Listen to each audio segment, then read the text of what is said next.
سوال ہے کہ سفر کی آخری بدھ کی کیا حقیقت ہے؟ کیا واقعی نبی کریم صلی اللہ تعالیٰ علیہ وسلم ماہ سفر المظفر میں علالت سے فارغ ہو کر آخری بدھ کو سیر کے لیے کسی باغیچے میں تشریف لے گئے تھے؟ اب دیکھیں یہ مسئلہ جو ہے نا ویسے ہی عوام میں مشہور ہے۔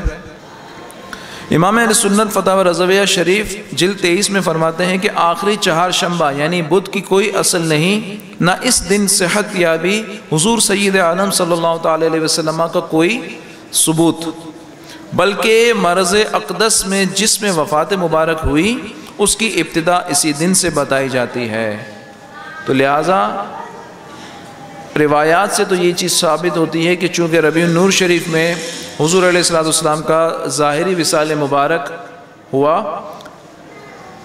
اس کے جو وجہ مرض تھا اس میں تو اور شدت ہو گئی آخری بدھ کے سفر مظفر کی، تو اس میں صحت یابی کا کوئی ایسی روایت نہیں ملتی، لہٰذا اس کو بیس بنا کے گھومنے پھرنے کے لیے نکلنا اس کو بیس بنا کے نہیں کیا جا سکتا۔ واللہ تعالی اعلم۔